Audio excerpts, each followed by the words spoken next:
Right now, we have the highest number of stocks participating in the markets right now that we've had in about 2 years. So here's what you need to know before the bell this morning.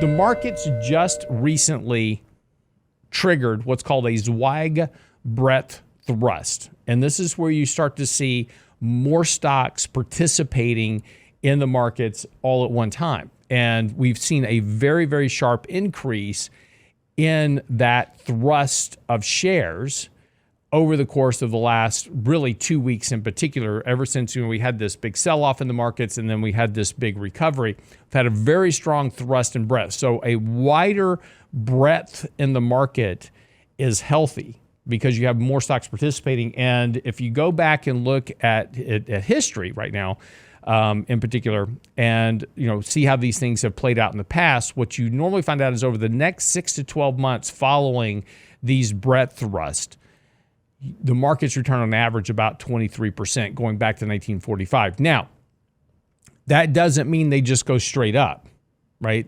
But you're still going to have corrective processes along the way.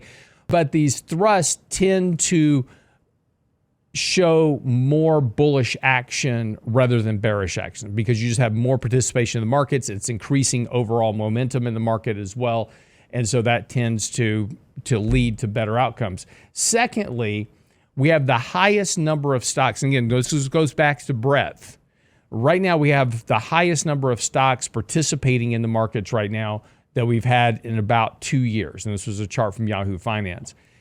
There's two things to take away from this. First of all, when you have a lot of breadth in the markets tend to do okay, but it's also kind of the peak of the breadth as well. So we will typically start to see some deteriorating breadth in about 3 or 4, 5, 6 months, right? So, but in the near term, this bodes well for the markets to continue kind of their bullish trajectory that we started at the beginning of this year. It's been a very bullish year so far. The market's up 16%. Doesn't mean the markets can't correct between now and December, but the odds are that we're likely going to continue this bullish trend of the markets that started at the beginning of the year. We will finish on the bullish upside of this over the next few months.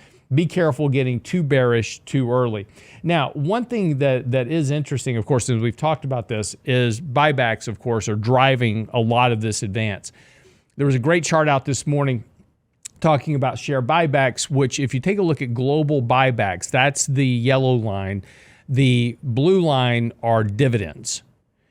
You can see now that buybacks are accelerating much faster than dividend payouts from companies. This is now the new kind of goal for companies, is to buy back shares.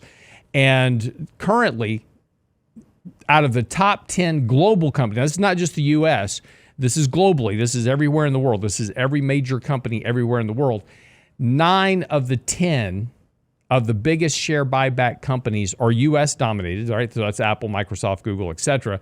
And they make up alone 25% of the entire buyback process. So that's where all that lift in the market is coming from, is primarily coming from buybacks, which, as we've talked about before, has been driving bull markets really since 2010 more than anything else. But that form of liquidity is continuing to support markets as, at least for now. That's what you need to know before the bell this morning.